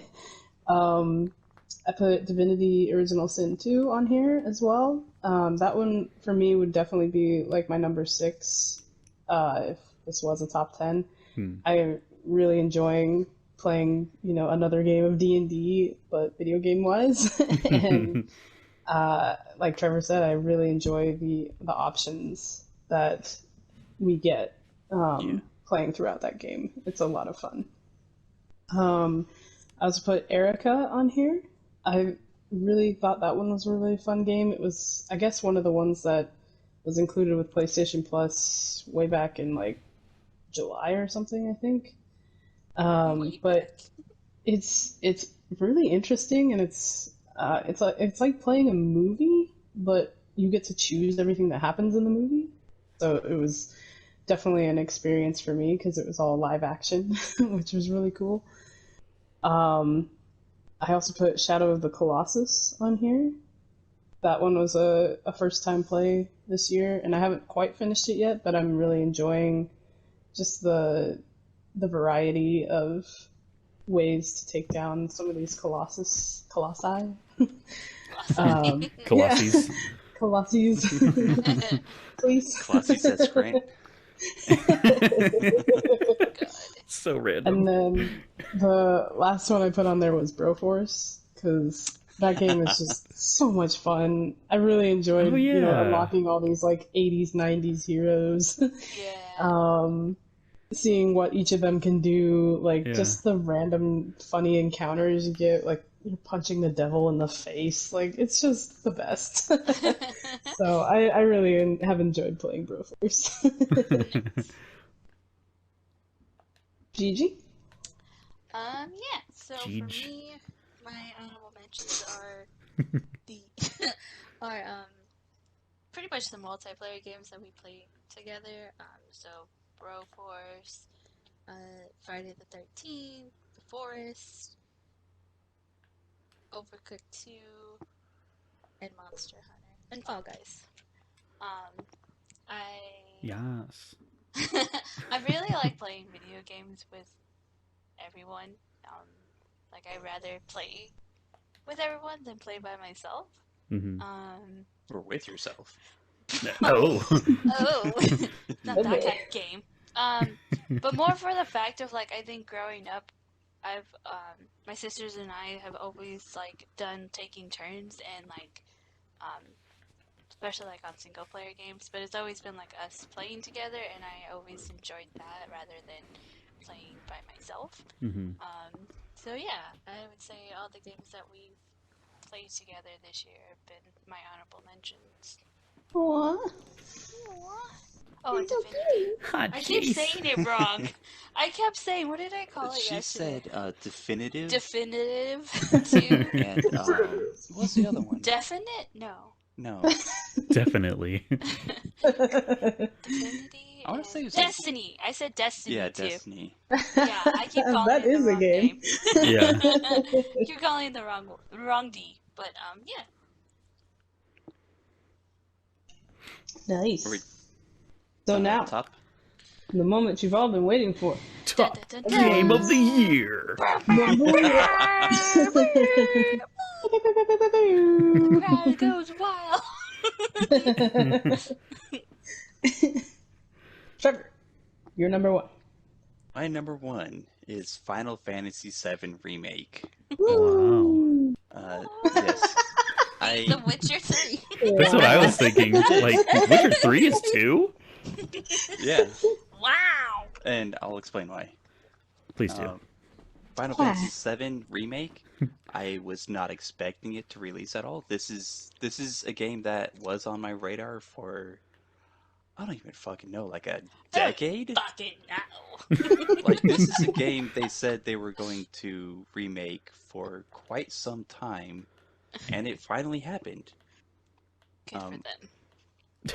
my only previous experience with Final Fantasy VII was playing the original game, not on the PlayStation, but on the PlayStation 3 when they let you play older games on it, Hmm. and I never beat it. Um, Aww. I only got, I don't even know, like maybe 3 hours in before I'm like, okay, these graphics are enough for me. It was really hard to tell what was what, Hmm. Except for and back Cloud's then, hair. yeah, except for Cloud's hair, and like they didn't hold your hand at all back then. Like they expected you to like talk to everybody, and I just didn't have time for that stuff. Back So when video Not games were me. meant for men. yeah. Oh my god. Wow. So I got lost a lot. I'm like, okay, well, I guess I'll just move on to something else, and I never returned to it. So the remake came out, and it was everything I was expecting. Um, the graphics were simply mind-blowing. Oh. It was pretty much like a cinematic the entire time. Hmm. Yeah. Especially when they got to, as Hannah mentioned, when you're in the Shinra headquarters and they're doing the VR thing like that. Like I've never seen anything like that before. Like that was just mind blowing. The gameplay was absolutely fantastic as well. Like you can choose if you want to play as Cloud, you can play as Cloud. If you want to play as Barret, a ranged person, you can play as Barret. You can play as Aerith, Hmm. and so on. And like you could, change up your play style. You can change up your weapons. You can upgrade your weapons. Um, there was magic to it if you want to play using magic. If you don't, that's fine. There's summons that actually felt like you were summoning the gods themselves or something. Like these things were powerful. Like in a lot of times they were like a deciding factor in the fight. like if you don't want to use them, you're adding on like 10 minutes to the boss fight. Yeah. Um, this game was, I don't know, it's what a remake should be. Not just like, I know there's a difference between remake and remaster, where like a remaster, they'll just up the graphics, and that's pretty much it. But like a remake, they made it from the ground up. Um, the animation, um, like one-off animations, things that you'll see Cloud only do once. And I think from like a technical aspect, or you're just thinking like, okay, well, like why would you guys go through that much trouble just to get him to like move his arm that way when he's only going to do it once? And like I think the question or the answer to that is like they cared. They cared enough about this game and they respected their gamers enough to where they put in all that extra effort, whether you experienced it or not. Just because, like, this game, like, you can tell was near and dear to their hearts as well. So they You can put in, tell. I was just gonna say, you can tell that Square Enix cared a lot more about this game than they did the Avengers. yeah, like, that's not even a competition. And from what I've heard, um, this whole game, I believe it took me around 37 hours to beat it. I want to Fuck. say, yeah. From what I heard, this game is just the first 5 hours of the original game. Oh, damn. It took me like Damn. 40 hours to finish this game. Yeah. Oh, that's like a Red Dead job. Redemption 2, who? Oh, boy. So I'm excited to see where it goes. I do know, unfortunately, the twist, I guess you could say at the end. The spoiler. Yeah, but Well, it is an old I game. I am curious to see where they will take this game. I will be buying it. Um, whether or not it's shitty for some reason, I can't see part two being shitty, but I will be buying it. I will be playing it. Maybe uploading it. I don't know. It'd probably be on the PS5, I'd imagine. Or six, like I pointed out. It took them two consoles to come out with this one. Oh, Damn. Yeah. okay. Well, PS7 release Yeah. date Shout out. 2035. right. Yeah. Everything that could go right for a remake did go right for this game. Nice. So that is my number one. Oh. So, okay, it was Final Fantasy Part 7, right? Is what the game was Mhm. called? Final Fantasy VII. 7. Okay. So And it's just remaster. Like there's no official part one, but this is unfinished. Like there's still more story to remaster. right. So I'm thinking when the second or the next part comes out, is it going to be like Final Fantasy 7 Part 2 or I don't know. Final Fantasy 7 Remake 2. remake number 2? I don't know. Because they do have weird titles. There is Final Fantasy X or X, and then there is X2. Not X2. So I It's don't the know same how they're people going who- to name it. It's the same people who name the Kingdom Hearts games, so let's be honest, it's gonna Yeah. be you. Yeah. It's gonna like Final Fantasy VII Recoded Master. Something. Recoded Yeah. Master. Dream Drop Destiny 2.5. Something. They'll probably like throw in some math in there too. Yeah. I'm pretty sure one of the Kingdom Hearts games has a fraction in it, and you're just Yeah, like, why? I think it's like 385 by 2. Yeah, what The the fuck? heck is that? I think because you play the whole game twice from like a different perspective. So Oh, you're I playing see. that whole timeline again. That sounds like a load of shit. Sounds I'm not defending complicated. it, but they do have some weird names. Yeah. Do. That'd be true. Anyway, Cloud, the video game. Kyle, explain how Resident Evil 6 is your top one. Yeah. Oh my god. no, it's actually Overwatch, guys. Hey. Anyways, Shout um, out to May. yeah, shout out to. Never mind. My number one is an oldie but a goodie. oldie.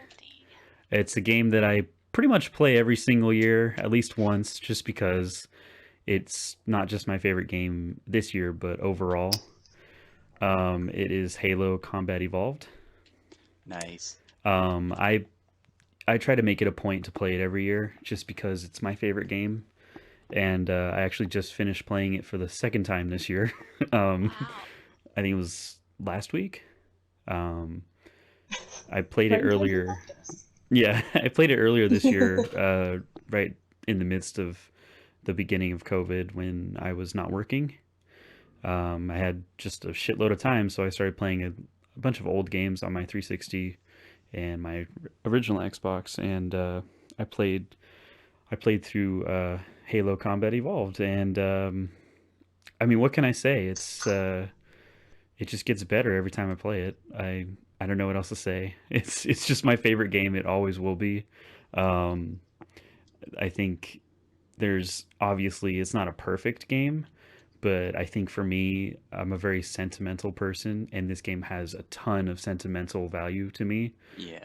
It's very nostalgic, and it's like the very first game I ever played ever as a kid, and it just started this love for this series of Halo, and although I think Halo 2 probably has a better story, Halo 1 for me will always be like just that go-to game.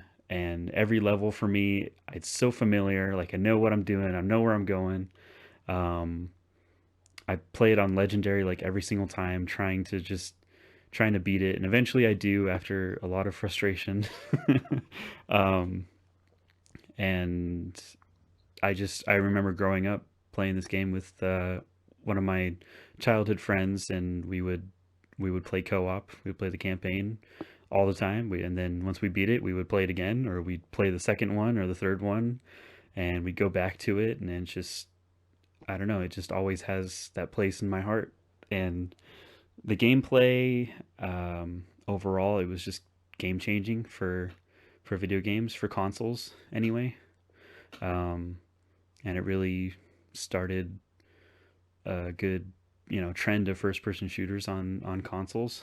Um, I don't know if it's like the first one. It's not the first one, but it's it was just really game changing for the industry.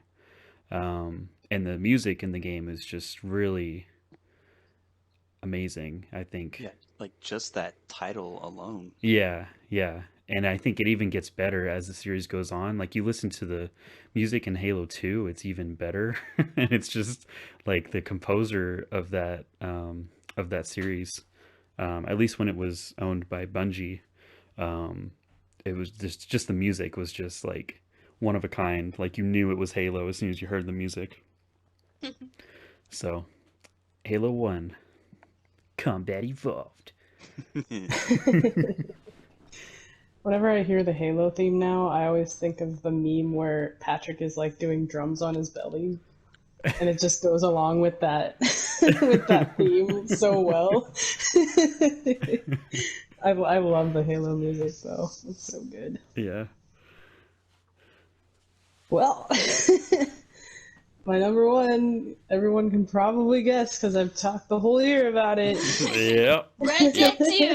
Yep, you guessed it. Yeah! Yeah. No, for real, it's The Last of Us Part 2. Um, What? I've been waiting for this game for a long time. I originally played the first Last of Us in 2013 when it came out. I bought my PS3 specifically for it. Wow. And it, Obsessed much? yes. It easily became my favorite game of all time. And then the sequel was announced in 2016. And I was one of the people who was kind of originally hesitant towards the sequel because the ending of the first game is just so perfect the way it is. Mhm. And I felt like as time went on and they released a little bit more stuff about what the sequel was going to be about, like the motives of it, I definitely gained trust in the developer to, do what they wanted with the story, and they were going to just create something amazing again. And, it definitely shines a spotlight on fandoms in general. Like, this is their thing that they're giving to us. Let them do what they want, and if you don't like it, you don't like it, but it's something they're giving to you as a fan. Yeah, They're definitely. not meant to serve, whatever you want. This is their story, and you just get to experience it. So I was I learned a lot from that, and I was definitely more motivated for a sequel, knowing that, this was another story that they wanted to tell, and I wanted to experience it. So, then the PSX trailer came out, and I was definitely on board. It was the trailer with all different characters. We didn't see Joel and Ellie once, and the graphics were amazing. So I was like, yeah, let's do this. Let's see what they have to do. That's a yes from you. Absolutely. uh, so when I first started playing, I was automatically excited because we were starting off as Ellie. I love Ellie, so I was like, yeah, let's do it. Um, I had my theories about this game originally. A lot of the trailers steered us to think that, like, hey, Dina's gonna die at some point. And I also had a theory early on that Dina was a bad guy. Like, she's gonna be the big bad. I know it. But it was really fun to have those kind of flopped on me when I started playing, and I was really intrigued to play as Abby very early on, because we didn't know too much about her. We had seen her in a trailer, but we didn't know why we were playing her very Right. in the beginning. And then, obviously, big spoiler happens, and I was like, okay, this just got real, Yeah. and this game is doing things where it's making me hate this character even more because I just played as her, and now she's done this awful thing, and I'm like, oh no, I partially had a hand in that. So it's crazy, the levels of like emotional distress that this game was able to give its audience, Mhm. and the things that they kind of forced you to witness and forced you to live with the characters, and I really appreciated that. So things I loved about it. I loved the perspective of the game. Like I said, we got to play as Abby pretty early on, and we played as Ellie throughout this whole thing, and it was interesting to get both perspectives. There's not a lot of stories out there that we get to see both sides, and it was there's not a lot of those stories out there, but there's also not a lot of those stories out there that work. And I was very impressed that this was so excellently crafted that we could see this work. And a lot of um, the gameplay between the two really was compelling for me. I also thought that the arcs of the characters were really compelling, and oftentimes left me emotionally confused and distraught. Like, what am Yeah. I supposed to do here? Hmm. um, Another thing I loved about the game was the emotional weight that they gave. Um, I when I go into a game, obviously, we all know this. I'm a story person, but I'm a sucker for games that really make me feel things. I usually get into games more if they're able to reach me emotionally, Hmm. just because I feel that tie there. And I feel like this game did absolutely everything it could to challenge my emotions, not only in the way of like, hey, there's gonna be light times, there's gonna be dark times, but also just flip flopping things on its head where I'm like, oh geez, I don't know what to expect anymore. Like, all the stakes were there right from the beginning and all throughout the game, and I was just like, wow, this is incredible. Um, it also had a lot of moments where I had to stop, and I've never experienced a game where I've had to stop playing because something was too intense for me. I usually just keep holding the controller or whatever and just keep going, but there was moments where I had to pause the game, turn off the game and process whatever just happened and then come back to it. And that was something that I've never had before, so it was a lot of fun to experience that for the first time. Mm-hmm. Um, Another thing I really liked was the combat. Obviously, Ellie and Abby have different styles of combat, and you as the player kind of has to adjust to both. Um, so I really enjoyed that aspect and the variety of different ways you could take down enemies. I also thought the combat was now emotionally charged. Charles. Yeah, because they had this new aspect where your enemies were calling out to each other by name, and they had dogs Oh that they cared yeah. about, and I was just like, well, I don't want to care about Jimmy, but he has a family. And I need to get to that next station, so sorry, Jimmy. But I like, need to go. yeah, that was a new aspect I hadn't really seen in games before. Was like you kind of got the stories of some of the characters that are like an NPC, and it's interesting to care about those characters because enemies in most games you're just mowing them down, but Yeah. Yeah. now it's like forcing you to think about it, and you're like, no. um, Overall, the story was something that I mentioned I really enjoyed. It's the type of story that's not explored very often, and I think it's definitely a story that we need more of. The ones that challenge the audience. I thought it was really really cool that we got to see character destruction and development up close. We got to spend a lot of time with these characters and um, overall just see characters break down, characters develop, and it was really interesting to see both sides of that coin. Um, and I obviously have to give huge props to the leads, Ashley Johnson and Laura Bailey. Their performances as Abby and Ellie were amazing. You could really tell that both of them really lived in this game and that you kind of felt that as an audience member as you were playing through. So yeah, this game is incredible, and I'm very excited for the future. On two notes about that, like if it ends here, I'm 100% satisfied.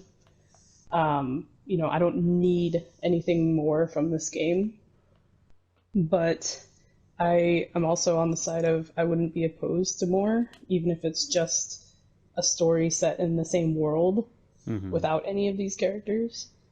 And I definitely have like full trust in the developers to deliver whatever they want um, to do next with this story because it's just they've done such a great job on both games, and I really got different experiences from both, which was I think important, but also like this game is definitely my favorite of the two, just because of the range that it was able to deliver for me as a emotional teenage girl.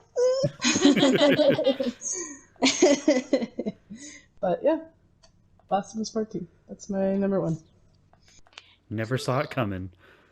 No, Nope. did not Way see out of left that. field. Yeah. What's that game? Okay. All right, Gigi, finish us So off. me, my number one is Super Mario 64, which Wow. came out. Wow. In the year 1964. Yeah. Well, I thought it was 18. they re-released a couple of Super Mario games, and one of them was Super Mario 64. I think the other is Sunshine And Galaxy. and Galaxy. And I grew up playing the 64 version of Mario. Um, a lot of memories tied with it. And it was just like the graphics. I mean, obviously they're not like Final Fantasy perfect, but I don't know. Just seeing them and hearing the music again, it just gave me nostalgia, and I was just like, oh, I remember playing you. And then I don't know. I just really enjoyed being able to play that game again and experience the frustration of playing it again. But yeah, I really enjoyed the 64 system as a whole. Like that was like our only gaming system for like the longest time. Um, so yeah, it was nice to be able to play that again. Were you one of those people that threw the penguin off the cliff? Oh yeah, 100%. Everybody played that. Everybody Did did that. that. If you didn't do that, you weren't cool. Um, Exactly. the one game I do wish they would remake, and hopefully for the Switch, would be the James Bond 007 GoldenEye. Oh yeah, GoldenEye. Yeah. Not Ocarina of Time or anything, but Was that on the 64? yeah, Oh, that's that one and Majora's Mask. we sold one of them. I think whichever one was gold. Well, they both were, but Majora's Mask had I forgot what you call it. Like you look at it in one direction, it has like an image, but like you slightly change your point of Oh view. no, ours didn't have What's that. Like But Ocarina of Time, you told me because you guys couldn't get past like the very beginning. oh yeah. So we sold it. Dang. Well, all right, homie squad. Woo! That Gaming was squad now. yeah our top 5 for this year.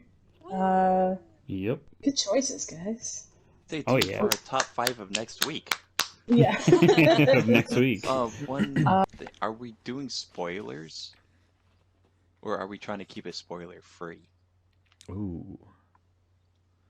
I had one that I was going to keep spoiler free just because someone refuses to play it, but I might change my mind halfway through the podcast. I know I know what you're talking about.